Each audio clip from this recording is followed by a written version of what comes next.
सोहना road पर गांव धतीर के समीप स्थित एशियन पेंट कंपनी में थर्मोलिक ऑयल के रिसाव के कारण अचानक आग लग गई।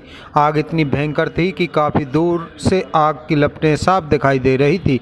दमकल विभाग की 13 गाड़ियों ने करीब 10 घंटों की कड़ी मशक्कत के बाद आग पर काबू पाया। आग लगने के करीब 8 करोड़ रुपए का नुकसान बताया जा रहा है। पलवल सोहना रोड पर गांव धतीर के समीप एशियन पेंट्स कंपनी है। करीब 7 बजे अचानक कंपनी में आग लग गई। कर्मचारियों ने आग बुझाने का प्रयास किया और दमकल विभाग को सूचना दी।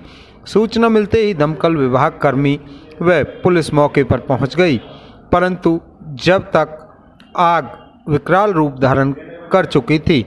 दमकल विभाग की कई गाड़ियां आग बुझाने का प्रयास करती रही, लेकिन आग काबू नहीं पाया जा सका, जिसके चलते गुरुग्राम और फरीदाबाद से दमकल विभाग की दूसरी गाड़ियों को बुलाया गया।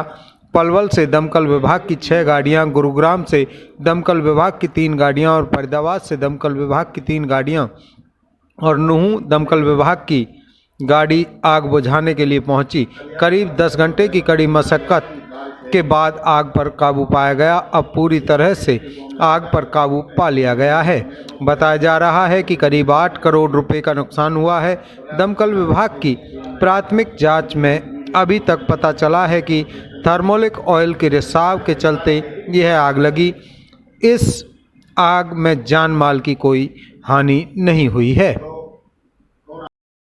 सोहना रोड पर गांव धतीर के समीप स्थित एशियन पेंट कंपनी में थर्मोलिक ऑयल के रिसाव के कारण अचानक आग लग गई। आग इतनी भयंकर थी कि काफ़ी दूर से आग की लपटें साफ दिखाई दे रही थी। दमकल विभाग की 13 गाड़ियों ने करीब 10 घंटों की कड़ी मशक्कत के बाद आग पर काबू पाया। आग लगने के करीब 8 करोड़ रुपए का नुकसान बताया जा रहा है। पलवल सोहना रोड पर गांव धतीर के समीप एशियन पेंट्स कंपनी है। करीब 7 बजे अचानक कंपनी में आग लग गई। कर्मचारियों ने आग बुझाने का प्रयास किया और दमकल विभाग को सूचना दी। सूचना मिलते ही दमकल विभाग कर्मी व पुलिस मौके पर पहुंच गई, परंतु जब तक आग विकराल रूप धारण कर चुकी थी।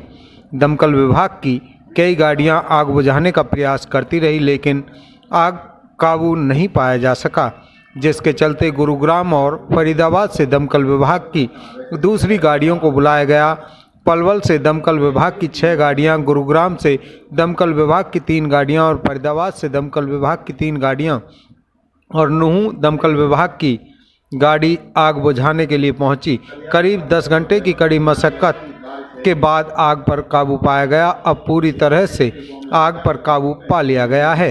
बताया जा रहा है कि करीब 8 करोड़ रुपए का नुकसान हुआ है। दमकल विभाग की प्राथमिक जांच में अभी तक पता चला है कि थर्मोलिक ऑयल के रिसाव के चलते यह आग लगी। इस आग में जान माल की कोई हानि नहीं हुई है।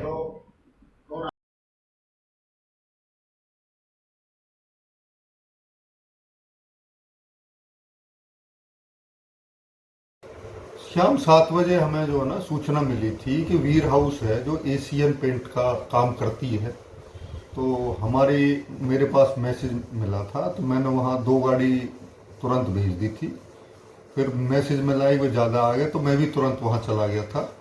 तो फिर 2 गाड़ी हमने पलवल से बुलाई, 2 गाड़ी हमने हतीन और होडल से बुलाई, बाकी फरीदाबाद से 4 गाड़ी थी, गुड़गांव से थी, नूह से थी, सोहना से थी। टोटल हमारी 12-15 करीब गाड़ियाँ थी है। कितने समय में आग पे जो है काबू पाया गया? एक्चुअल में तो कंट्रोल तो हमने कर ली थी 5 घंटे में ही, पर बाकी पूर्ण रूप से कंट्रोल करने में लगभग 8-10 घंटे के करीब लग गए हमें। तो अभी तक क्या नुकसान का आकलन हो पाया है? कितना नुकसान हुआ? नुकसान का अभी एस्टिमेट दे रहे हैं वो मालिक जो है ना, पर बाकी उसमें टोटली बिल्डिंग लैब्स है, टोटल ही उनकी मशीनरी जो इक्विपमेंट्स था, रेजन प्लांट था, ये रेजन प्लांट सारा खत्म हो गया उनका, और अनुमानित मेरे अपने हिसाब से 7-8 करोड़ के करीब इसमें नुकसान होगा। तो वजह क्या प्राथमिक तौर पर किस तरह की वजह निकल के सामने आई आग लगने की? इनका कोई ऑयल है, थर्मोलिक ऑयल है, उसके कोई लीक होने के कारण वो 300-400 डिग्री पे है, उसके कोई लीक होने के कारण ये हुआ है। बाकी जो ज़्यादा ब्लास्टिंग हुए हैं वो नाइट्रोजन सिलेंडर ब्लास्ट हो गई, रिएक्टर ब्लास्ट हुआ, उसकी वजह से और भी ज़्यादा नुकसान। अगर आपने हमारे खबरदार पलवल को सब्सक्राइब नहीं किया है तो सब्सक्राइब करें और बेल आइकन को दबाएं, जिससे आप तक हमारी खबरें जल्द से जल्द पहुंच सकें। आपको बता दें